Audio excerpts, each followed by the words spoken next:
The financial services company operating in the health and wellness industry. It began in 1992 as a medical aid administrator, but is now also an insurer and asset manager operating in Africa, the UK, USA and China. It has a market cap of 45.3 billion rand, a price to earnings ratio of 18 and a dividend yield of 1.3%. And if we look at Discovery's share price, we've got a very similar share price action movement happening here. Gerbrand, your thoughts? Yeah, look, this is one of the better managed companies locally. They've produced the goods every year. I think if you look at what the earnings was about 5 years back, they certainly have threefolded that over the past few years. And they got some interesting strategic investments globally as well. We like the Ping An insurance side. We know that they started off as a health company. They've developed the life side nicely on the database, and they're currently doing with the investment side and as well as the short-term side as well. So certainly I think still some room for growth on that side.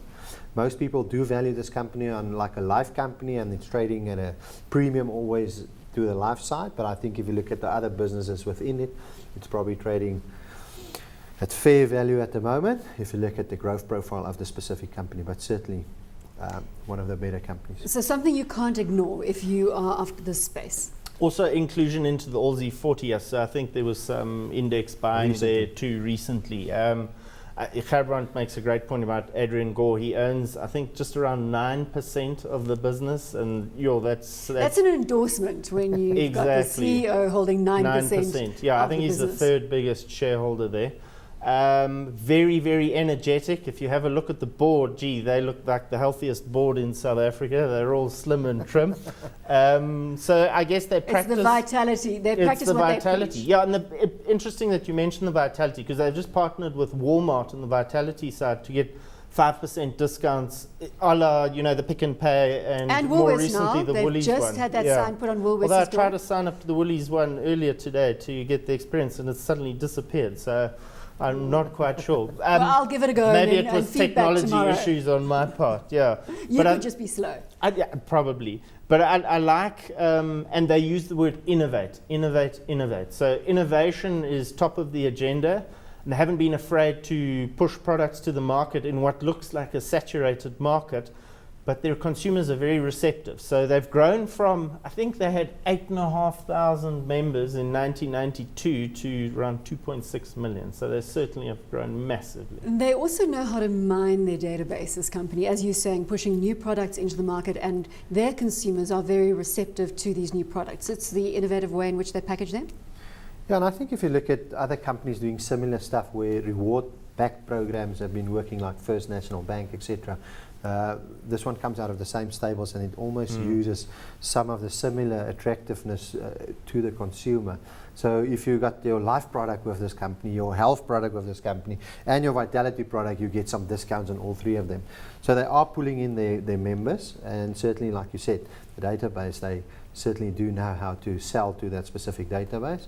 And the Invest is not a very old product for them, so there's lots of room for growth on that side. Although they don't manage their own funds, I think Investec manage those funds.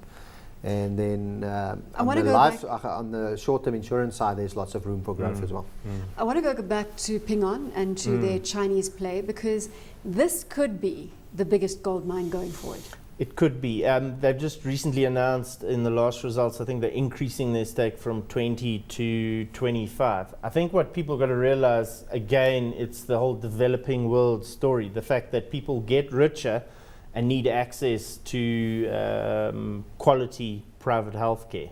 So I think in a South African sense, a lot of these businesses are only 20, 30 years old. So that gives you an idea how quickly medical science is also catching up and how humans are responding. So if you look at average life expectancies, they continue to increase substantially, much like the share price. So I think having now more open market, a freer market in mainland China, I think they'll make great headway. Although remember, they did run into some headwinds in the US, so it's not like a a done deal stamped, but I think if you want to be serious about your business, you have to have a presence in China. You've also got to make some mistakes along the way. Correct. And refocus, reorganize, perhaps as what happened in the US. Hot or not on Discovery, Gerbrand. Yeah, I'm going for hot there. We own some of them as well, so I have to I disclose. like the disclose disclosure. that. I like the disclosure. It's also on those boards, so hot or not. Sizzling hot. It is also in the, we own it personally, and it's in the hot stocks portfolio.